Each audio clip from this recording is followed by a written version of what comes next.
Bonsoir à vous deux. Bonsoir Xavier. Bonsoir. Alors vous publiez ensemble La Présidente, une coédition Les Arènes BD et Démopolis. Alors Farid Boudjelal, vous êtes illustrateur, Oui. dessinateur, auteur de bande dessinée, des BD qui s'inspirent souvent de votre vie d'ailleurs. J'en cite quelques-unes, Petit Polio, Les Slimani, Le Cousin Harki ou Mémé d'Arménie, puisque vous avez une partie de votre famille qui est d'origine arménienne. Et puis François Durper, bonsoir. Bonsoir. On connaît l'historien, le spécialiste de la politique et de la société américaine. Vous avez écrit ou coécrit une quinzaine de livres sur ce sujet. Et puis vous êtes aussi un militant de la diversité culturelle et de l'engagement citoyen, d'où cette BD sans doute au lendemain des élections régionales. Et si le 7 mai 2017, Marine Le Pen devenait la présidente de la République, qui a eu l'idée de ce livre ? Alors, on ne va pas se rejeter, oui, c'est bon. Je ne suis absolument pas. On ne peut pas se rejeter la responsabilité, c'est effectivement moi. Ouais. L'idée, c'était à l'hiver 2014 de se dire qu'il y a une tripolarité de la vie politique française, mais dans cette tripolarité, il y a un déni. Le déni, c'est que l'un des trois pôles serait à l'écart du pouvoir, et on n'imagine pas qu'il puisse Il ne pourra jamais arriver au pouvoir. Non, parce qu'on se dit il y a un plafond de verre. Et ce fameux plafond de verre, ça monte, et d'élection en élection, le plafond remonte. Ouais. Alors donc il y a eu d'abord... Le déclic, c'était quoi les européennes, quand même, les européennes, il y a eu beaucoup d'articles sur le fait que c'était pas le premier parti de France. Mais enfin, en nombre d'électeurs, c'était quand même le premier parti. Puis les départementales, la même chose. Et quand on a sorti la BD, on a continué à nous dire vous êtes fous, vous êtes fous. Résultat des régionales. Et là, on commence un peu à ouvrir les yeux en se disant, certes, dans les régionales, on a testé la capacité du FN à passer les 50%, et ça l'a pas fait, mais ça l'a pas fait dans une opposition entre FN et reste du monde. Ouais. C'est-à-dire que dans une opposition qui est notre thèse, Le Pen, Hollande, pour nous, ça sera beaucoup plus compliqué. Parce qu'en fait, vous prévoyez un second tour entre François Hollande et Marine Le Pen. Marine Le Pen va être élue avec 50,41% des voix. Ça veut dire beaucoup de choses. Ça veut dire que la droite républicaine n'encouragerait pas les électeurs à voter François Hollande au second tour ? Qu'elle l'encourage ou pas, on voit depuis 1 an et demi dans les enquêtes d'opinion que les sympathisants de droite, leur deuxième préoccupation, c'est la lutte contre l'immigration clandestine. Et on voit également une absence de report de voix des sympathisants de droite vers la gauche. Donc après, c'est pas vraiment ce que les dirigeants de droite diront, c'est ce que seront prêts à faire les sympathisants de droite. Soit ils iront voter Marine Le Pen, mais vraisemblablement, ils s'abstiendront. Farid Boudjelal, vous êtes convaincu, vous aussi, que Marine Le Pen peut récolter plus de 50% des voix sur son nom ? Je le redoute. Je ne l'espère pas, mais je le redoute. Pourquoi ? Parce qu'elle est portée par une dynamique électorale ? Oui, je pense qu'il y a surtout, je crois surtout un ras-le-bol généralisé. C'est, par exemple, je peux trouver, en ce moment, il y a eu, par exemple, une petite piqûre de rappel sur cette alliance gauche-droite pour amener les gens, je veux dire, à faire bloc contre le Front National. Mais si rien n'est fait... Ce qui a marché d'ailleurs en région PACA, dans le sud de la France, et qui a marché aussi dans le Nord. Mais en même temps, c'était aussi une façon de dire à nos politiques qu'il fallait aussi faire autre chose, avoir une autre politique.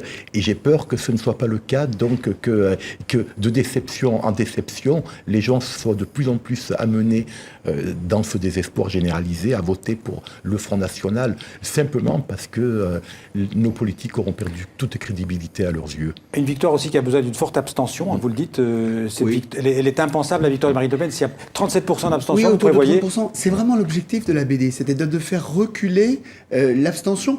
C'est un autre enseignement des régionales. L'autre enseignement des régionales, c'est que quand l'abstention recule, le FN ne passe pas. Quand la mobilisation est là, l'extrême droite n'a aucune chance. Donc l'idée, et nous on est très contents parce que les gens nous disent on l'achète à nos enfants qui vont pas forcément voter, qui voient pas forcément la nécessité de voter, qui connaissent mal le Front National. Parce que quand on est né après 1989, on a des repères sur le plan idéologique très très différents. Et donc il faut effectivement expliquer ce qu'est ce parti et surtout expliquer en détail ce que donnerait l'application de son programme pour la France, pour l'Europe et pour le monde. Justement, elle arrive au pouvoir. Qu'est-ce qu'elle fait en premier ? Quel est le premier geste politique qu'elle pose ? La première chose pour elle, c'est de réussir son 3e tour. Parce que pour elle, la présidentielle, c'est presque le début des problèmes. Ensuite, il lui faut constituer une majorité. Donc, c'est comment je vais faire pour gagner les législatives. Et pour surtout, ça, elle attire une partie de la droite de la droite. Elle est obligée de casser la droite républicaine. Les républicains. Elle est obligée de les casser en deux. Mais on sent déjà les prémices de ce qui est en train de se passer. Regardez Marine Le Pen, il y y a une inflexion dans son programme économique. Elle est capable de dire... On voit par exemple sur cette page qu'elle attire Nadine Morano. Qui a été secrétaire d'État à la famille, qui devient ministre de la famille dans ce nouveau gouvernement. Elle attire aussi Gérard Longuet. Gérard Longuet qui devient Premier ministre. Gérard Longuet qui est un ancien membre d'Occident, je pense, qui est un groupe d'extrême droite. Oui. Exactement. Donc c'est vrai que Gérard Longuet, il apparaît comme extrême... Quand on demande aux Français dans la rue, ils vont dire c'est un centriste. Il a un passé très on connaît chargé, moins bien son passé de jeunesse. Et puis ses alliances actuelles, etc. Donc il nous semble que ce gouvernement-là, et Farid l'a dit, on ne souhaite pas du tout à pouvoir comparer la réalité avec ce qu'on a imaginé, mais nous apparaît très crédible. Alors qu'elle prend aussi des mesures, elle crée un ministère du patrimoine et de l'indépendance de la presse. Parce que vous dites qu'en fait, dans votre livre, que la presse est une des cibles prioritaires de la présidente Le Pen. C'est-à-dire qu'il faut contrôler la presse, on la met sur écoute, vous n'y allez pas par le dos de la cuillère. Et en fait, elle s'appuie, alors c'est ça qui est un peu paradoxal, c'est qu'elle s'appuie sur les lois qui viennent d'être prises en France en 2015, les lois post-terrorisme.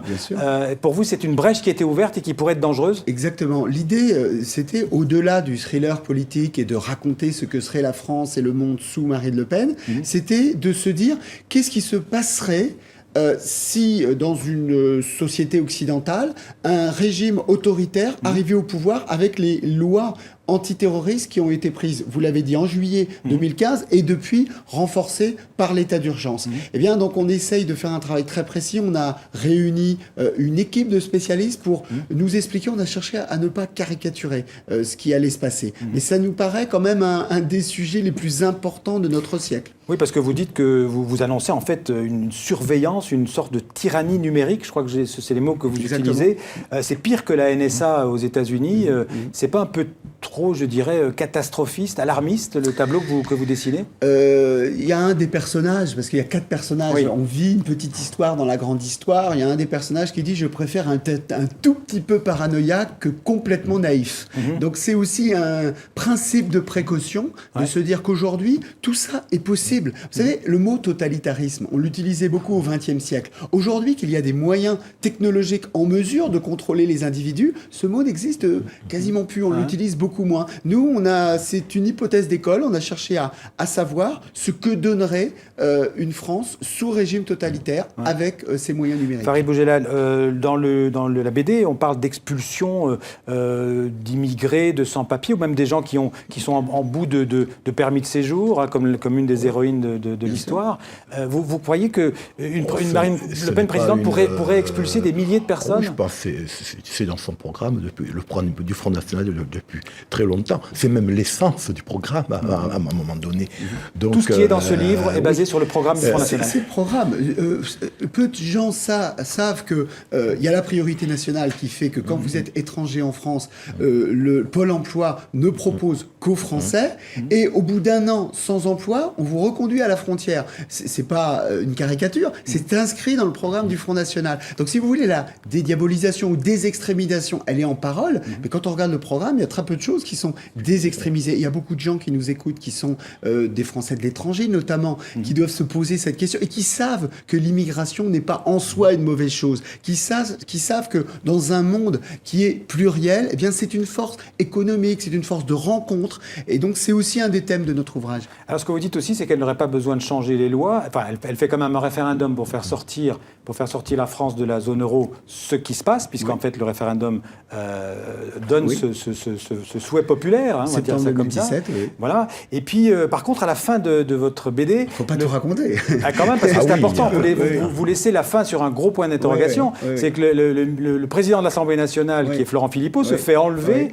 Et puis, elle hésite, en fait, à utiliser l'article 16 de la Constitution, qui est un article qui donne les pleins pouvoirs au président. Donc là, on basculerait dans un autre régime. Là, on bascule effectivement dans quelque chose. La fin, effectivement, peut apparaître un peu rocambolesque. Mais en même temps, quand on s'est levé le matin du 11 septembre, on croyait rêver.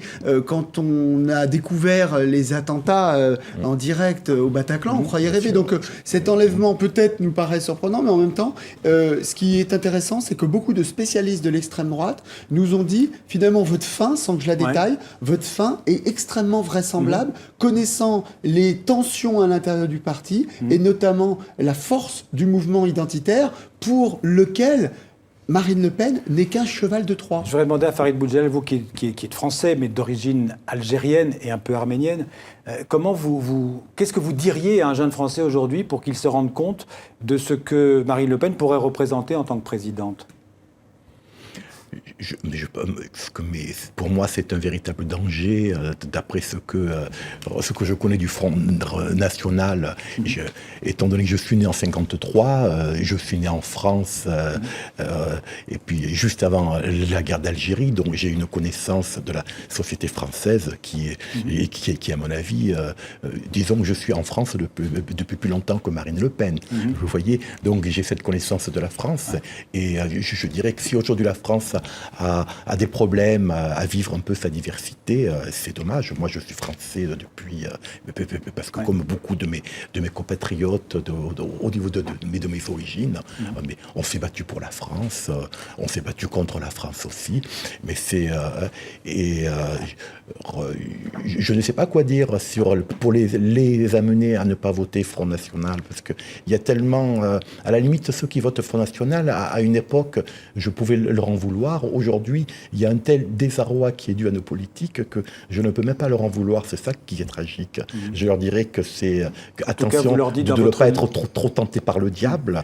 Vous leur dites quelles en seraient les conséquences ? Exactement. Absolument. C'est ne pas confier les rênes d'un État comme la France sans être au courant exactement de ce qui se passerait. C'est pour ça que j'ai accepté cet album pour accompagner François quand il a amené cette idée à nos éditeurs. D'un album réaliste, éviter la caricature. Merci à tous les deux. Merci François Durper, merci Farid Boudjelal, merci beaucoup.